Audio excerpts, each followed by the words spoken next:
Hello guys, welcome to our channel. నేను మీ anchor Teja. Right no మనం Jubilee hills police station దగ్గర అయితే ఉన్నాం. అయితే నిన్నటి నుంచి కూడా ఒక న్యూస్ చూస్తున్నాం. ఒక 24 కోట్ల స్కామ్ జరిగింది ఉద్యోగాలు ఇస్తామని పేరుతో. ఒక కన్సల్టెన్సీ పెద్ద స్కామ్లో ఒక 1200 మంది స్టూడెంట్స్ని మోసం చేసిందని చెప్పి కూడా ఒక వార్త అయితే బయట బాగా వైరల్ అవ్వడం చూసాం. ప్రస్తుతం అయితే వాళ్ళందరినీ కూడా అరెస్ట్ చేయడం జరిగింది. అసలు వాళ్ళు ఎవరు, ఆ స్టూడెంట్స్ ఎవరు, వాళ్ళందరూ ఎంతెంత అమౌంట్ పే చేశారు, అసలు ఇందులో దోషులు ఎవరు, నిర్దోషులు ఎవరు ఇప్పటివరకు కూడా పోలీసుల దగ్గర నుంచి ఎలాంటి సమాచారం కూడా బయటకు రాలేదు. ప్రస్తుతం అయితే లోపల ఉన్న వ్యక్తులకు సంబంధించిన స్టూడెంట్స్ కానీ వాళ్ళ ఫ్యామిలీ మెంబర్స్ కానీ ఇక్కడైతే ఉండడం జరిగింది. అసలు ఏం జరిగింది అనే విషయం మొత్తం కూడా తెలుసుకునే ప్రయత్నం చేద్దాం. నమస్తే. ఇప్పటి వరకు కూడా 8 మందిని అరెస్ట్ చేశారని చెప్పేసి అంటున్నారు. ఆ 8 మంది ఎవరు, వాళ్ళు అసలు ఏ కన్సల్టెన్సీకి సంబంధించిన వాళ్ళు? వాళ్ళందరూ 8 మంది కన్సల్టెన్సీ సంబంధించిన వాళ్ళు. శ్రీ లక్ష్మి కన్సల్టెంట్ అనే దానికి సంబంధించిన వాళ్ళు. అది నంద్యాలలో ఉంది. దాన్ని నడిపిస్తుంది వెంకట్ అనే ఆయన. ఆ వెంకట్ అనే ద్వారా మనకి ఈ వాకాటి రవిచంద్రారెడ్డి అనే ఆయన CEO కంపెనీ, గిగ్లీ కంపెనీ CEO, అతను పరిచయం అయ్యాడు. అతను ఈ కన్సల్టెంట్ అందరినీ ఫస్ట్ డైరెక్ట్ ఎవరైనా కంపెనీని డైరెక్ట్ రిక్రూట్ చేసుకోరు, త్రూ ఒక కన్సల్టెంట్ ద్వారానే. అది ఒక ఆథరైజ్డ్ జాబ్ ఇచ్చేదాని కంపెనీ, దాని ద్వారా job. But every one benefit అవుతారు ఇక్కడ. బట్ కంపెనీ ఏం చేసింది, ఇక్కడ సర్టన్ అమౌంట్ ఈ కన్సల్టెంట్ ద్వారా తీసుకొని మేము పిల్లలకి జాబులు ఇస్తామని ఫస్ట్ ఈ కంపెనీ స్టార్ట్ అయింది నవంబర్ నుంచి మార్చి వరకు రిక్వెస్ట్ చేసుకున్న పర్సన్స్ ఒక 100 to 150 మెంబర్స్ ఉండొచ్చు. వాళ్ళకి 3 months 4 months శాలరీ పర్ఫెక్ట్గా ఇచ్చాడు.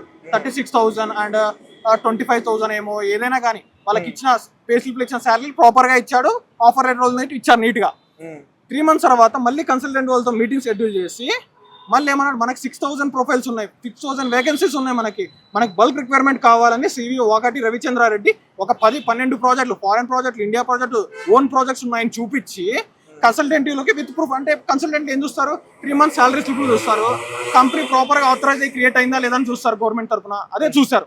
అది చూసి ఓకే ఇది జెన్యూన్ లాగానే ఉంది, బట్ ఇన్ అగ్రిమెంట్ కూడా మనకి ఇస్తా అంటున్నాడు కదా.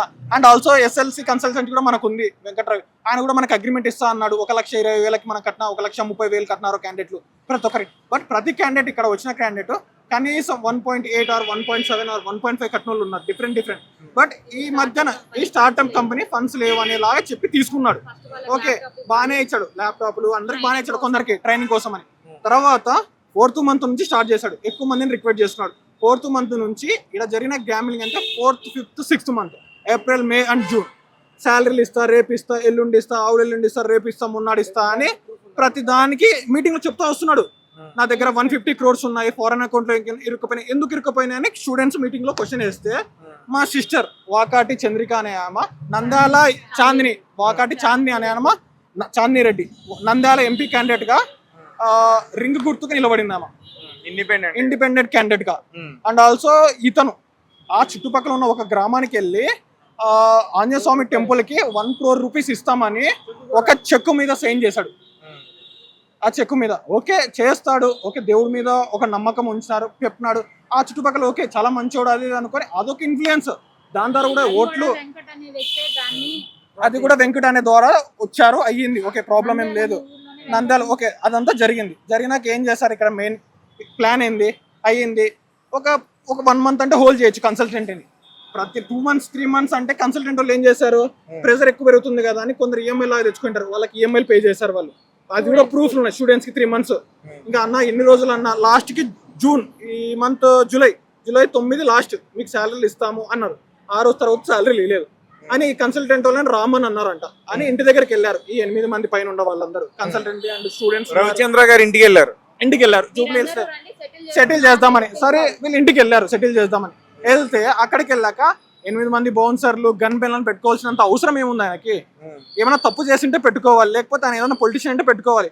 జస్ట్ నార్మల్ ఒక కంపెనీ అదే అతను ఇష్టం, అతను నచ్చితే పెట్టుకుంటాడు, లేదా అతని దగ్గర డబ్బు ఉంటే పెట్టినాడు. బట్ ఆ డబ్బు ఎందుకు, ఎవరిని ప్రొటెక్ట్ చేయడానికి? పెట్టుకున్నారు, గన్ మ్యాన్లని పెట్టుకున్నారు, అది అతని ఇష్టము. మన వాళ్ళు మామూలుగా సెటిల్మెంట్ కి పిలిచారు, గన్ మ్యాన్లకి బౌన్సర్లకు మన వాళ్ళు ఏం భయపడలేదు, సెటిల్మెంట్ కి మాట్లాడడానికి అని మన వాళ్ళు లోపలికి వెళ్ళారు. ఈ కన్సల్టెన్సీ వాళ్ళ ఎంప్లాయీస్ అందరూ కలిసి 8 మంది వెళ్ళారు. వెళ్ళిన తర్వాత అక్కడ గన్ మ్యాన్లు చెప్పిన విషయం ఏంటంటే మాకే 2 lakhs ఇవ్వాలి, మాకే ఇంకా సాలరీస్ 5 months నుంచి ఇవ్వట్లేదు అనేసి వాళ్ళు చెప్పారు.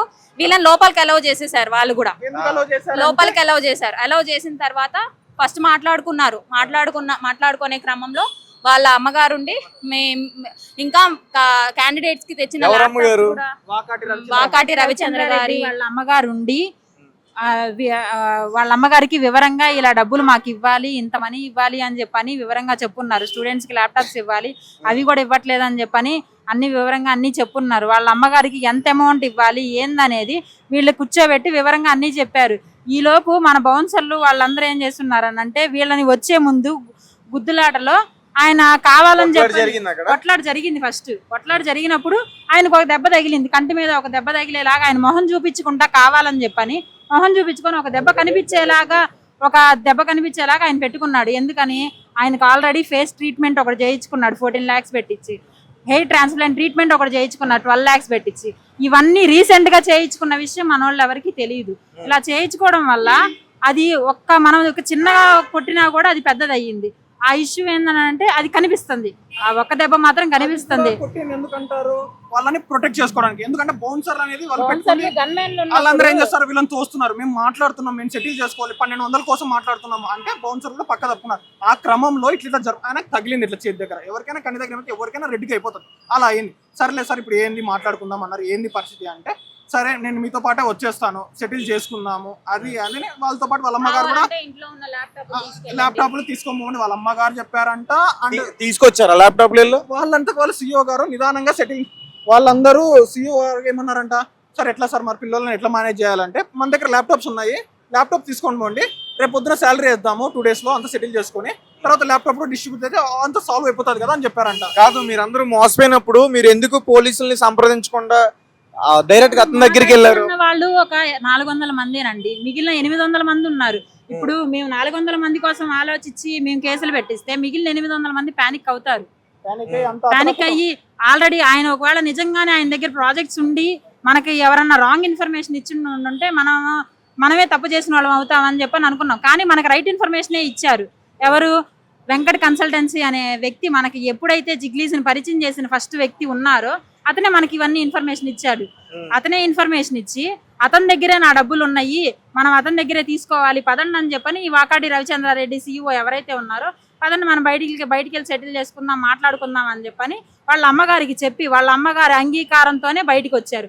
బయటకు వచ్చి ఒక 1 day అటు ఇటు తిరిగారు. నెక్స్ట్ డేకి వెంకట్ ఇక్కడ ఓఆర్ఆర్ దగ్గరికి వస్తున్నారు అటు నుంచి, వాళ్ళ ఊరు నుంచి. మనం కూడా అక్కడికి వెళ్ళి అక్కడన్నా ఉండి స్టే అయ్యి వాళ్ళ దగ్గర నుంచి మనీ తీసుకుందామని అంటే అక్కడ వీళ్ళు ఉండడం జరిగింది. వాళ్ళు ఉండగానే ఈయన ఎప్పుడైతే ఆ ముందు రోజు కిడ్నాప్ అయ్యి మామూలు తీసుకెళ్ళి ఉన్నారో వీళ్ళు బయటికి తీసుకెళ్ళినప్పుడున్నాడు. ఆ తర్వాత రోజు కంపెనీతో వీళ్ళు ఈయన కావాల్సిన మీటింగ్స్ అన్ని పెట్టుకుంటానే ఉన్నాడు, వాళ్ళ అమ్మగారితో మాట్లాడుకుంటున్నాడు. ఈయన ఏమన్నా కాదు, ఇప్పుడు అంతమంది బౌన్సర్లు ఉన్నారు, గన్మెన్లు ఉన్నారు, వాళ్ళందరినీ కాకుండా ఇతను బయటకు వచ్చి కిడ్నాప్ చేయబడ్డా? కిడ్నాప్ చేయబడ్డాడు అని చెప్పని వాళ్ళ అమ్మ కావాలని కేసు పెట్టారు. ఎందుకు పెట్టారు? ఇప్పుడు వాళ్ళ అమ్మగారికి కిడ్నాప్ చేశారని చెప్పని అనిపిస్తే వాళ్ళ అమ్మగారు ఫిలిం నగర్ లో ఉంటారు, జూబ్లీ హిల్స్ రావడానికి వాళ్ళ అమ్మగారికి ఎంత టైం పట్టిద్ది? ఇది వాళ్ళ అమ్మగారికి తెలియలేని విషయమా? వాళ్ళ అమ్మగారు ఏమి చదువుకోని వ్యక్తి కాదు, వాళ్ళ అబ్బాయి ఏమి చదువుకోని వ్యక్తి కాదు. వాళ్ళ మినిమం నాలెడ్జ్ అనేది ఎవరికైనా ఉండిద్ది. అక్కడ నుంచి ఇక్కడికి రావడానికి మనకి ఎంత సమయం పట్టింది? ఫిలిం నగర్ లో ఉన్న మనకి ఇక్కడికి రావడానికి ఎంత సమయం పట్టిద్ది అనేది ఆలోచించుకున్నప్పుడు వాళ్ళ అమ్మగారు వెంటనే వచ్చి కిడ్నాప్ కేసు పెట్టుకోవాలి. వాళ్ళ అమ్మగారు పెట్టే పని అయితే 1.5 రోజు తర్వాత వాళ్ళ అమ్మగారు వచ్చి ఇలా కావాలని కిడ్నాప్ కేసు ఎందుకు పెట్టారు అంటే మనకి ఇవ్వాల్సిన డబ్బులని వాళ్ళ అమ్మగారికి తెలుసు కాబట్టి, ఎంత ఇవ్వాలి ఏందనేది వివరంగా వాళ్ళ అమ్మగారికి తెలుసు కాబట్టి ఈ డబ్బులని మనము ఇప్పుడు ఈ కిడ్నాప్ కేసు అనే డ్రామా ఒకటి మనం ఆడామంటే వీళ్ళకి డబ్బులు ఇవ్వాల్సిన అవసరం ఉండదు, వీళ్ళని కావాలని చెప్పని ఇట్లాంటి కేసుల్లో పెద్ద కేసుల్లో ఇరికిచ్చేసి మనం ఎస్కేప్ అయిపోవాలి అని చెప్పని ఒక డ్రామా వేసుకొని వాళ్ళ అమ్మగారు 1.5 రోజు తర్వాత వచ్చి కిడ్నాప్ కేసు అనే డ్రామా ఇక్కడ ఆడారు. అందువల్ల అక్కడ కిడ్నాప్ వ్యక్తికి ఫోన్లు ఎందుకుంటే ల్యాప్టాప్ ఇచ్చి మీటింగ్ ఎందుకు అటెండ్ అవుతారు? అసలు అక్కడ స్పాట్ లో దొరికినప్పుడు ఆయన్ని పోలీసులు వీడియో తీశారు. ఆయన బెడ్ మీద హ్యాపీగా పడుకొని ఉన్నారు, ఏసీ రన్ అవుతుంది, ఆయన ఫోన్ ఆయన చేతిలోనే ఉంది, ఆయన పక్కన ల్యాండ్ లైన్ మొబైల్ ఉంది, ఆయన కార్ కీస్ అక్కడే ఉన్నాయి, ఆయనకంటూ ఒక ఫుడ్ అక్కడ టేబుల్ మీద ఉంది, ఆయన రెడ్ బుల్ తాగుతాడు, అదొక్కటే తాగుతాడు. ఆ రెడ్ బుల్ ఒక 12 దాకా ఉన్నాయి, అవన్నీ వీడియో తీశారు పోలీసులు. ఆ వీడియో మాత్రం బయటికి రావట్లేదు. అక్కడ స్టేట్మెంట్ మా దగ్గర ఉందండి, మా దగ్గర తర్వాత వచ్చింది.